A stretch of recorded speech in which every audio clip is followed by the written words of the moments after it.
வலிக்காத மாதிரி கொட்டுறது யாருக்கு தெரியும்னா அண்ணனுக்கு தெரியும். வலிக்கலனாலும் வலிக்கிற மாதிரி அப்பா கிட்ட போய் நடிச்சு போட்டு கொடுக்கறதுன்னா அது பொம்பளை பசங்களுக்கு தான் தெரியும். அப்படி அண்ணன் தங்கை உறவுகளுக்குள்ள ஒருத்தர் மூஞ்ச கொடுத்து பேசிக்க மாட்டோம். ஒருத்தர் என்ன என்ன சாப்பிட்ட, என்ன பண்ற, உடம்பு எப்படி, எதுவுமே பேசிக்க மாட்டோம்.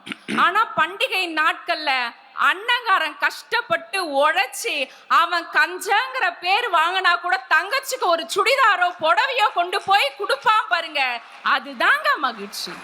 அவ்வளவு இனிமையான ஒரு சந்தோஷத்தை கொடுக்கும் அந்த உறவு. சிலர் விரக்தியில இருப்பேன், உங்க வீட்டுல எத்தனை வர்ற மொத்தமா அப்படின்னு. என் ஒய்ஃப் ஒரு ஆள் தான், ஆனா அவளே மொத்தமா தான் இருப்பா. அவன் ஒரு நகைச்சுவை பாருங்க.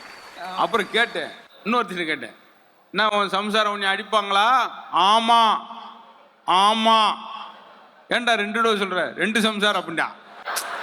அது மாதிரி சில நகைச்சுவை வச்சிருக்கேன். அது மட்டும் இல்லாம எல்லாரும் இப்ப கிராமத்து சாயல்ல இருக்கக்கூடிய மாணவர்கள் தான் இங்க இருக்காங்க. கிராமப்புறத்துல வாழக்கூடிய இங்க நிறைய பேருடைய பெற்றோர்கள் விவசாயிகளா தான் இருப்பாங்க. ஏன்னா நிறைய வாட்டி இந்த காலேஜ்ல நான் பேச வந்திருக்கேன்.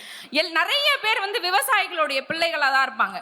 நம்ம என்னதான் வெளி மாவட்டத்துல வெளிமானத்துல ஓடி உடைச்சாலுமே கூட இந்த பண்டிகை காலத்துல காணும் பொங்கல் அன்னைக்கு ஓடாத 4 சக்கரத்தை அப்படியே டயரை மாட்டி மாட்டு வண்டியை பூட்டிட்டு அவ்வளவு ஜம்முன்னு நம்ம மாடை விரட்டிட்டு ஓடுவோம்ல நம்ம குலதெய்வம் கோயிலுக்கு. ஆடி கார்ல போனா கூட வராத ஒரு சொகத்தை அந்த ஓட்ட மாட்டு வண்டி கொடுக்கும்னு சொன்னா, அப்பேற்பட்ட மாட்டு வண்டியை யார் ஓட்டுவானா? வயசான நம்ம தாத்தா ஓட்டுவாருங்க. அப்படி தாத்தா ஓட்டிட்டு போக பின்னாடி அத்தனை உறவுகளை உட்கார வச்சுட்டு போகக்கூடிய சுகம் இருக்கு பாருங்க, அது ஆண்களுக்கு மட்டும்தான் அது தெரியுமே. பெண்களுக்கு ஐயோ அவ என்ன புடவை கட்டிட்டு வந்திருக்காளோ, ஐயோ அவ என்ன நகை போட்டுட்டு வந்திருக்காளோ, ஐயோ அவ ஒட்டியானோ குட்டியானெல்லாம் வாங்குறலாம் சொல்லி வச்சிருந்தாலே என்ன பண்ணுவாள், இப்படி ஏகப்பட்ட விஷயங்கள் அவங்களுக்குள்ள இருக்கும். ஆனா ஆண்களுக்கு அப்படி இருக்காதுங்க. உண்மையான உணர்வுபூர்வமான சந்தோஷங்களை அவ கையாளுவா. நிறைவா இப்படி சொல்லி முடிக்கிற நடுவர் அவர்களே, தலை தீபாவளி தலை பொங்கல். ஆண்டாண்டு புதுசா கல்யாணம் பண்ணவங்களுக்குலாம் தலை தீபாவளி தலை பொங்கல்னு கொண்டாடுவாங்க. அதோட அர்த்தம் என்ன தெரியுமா?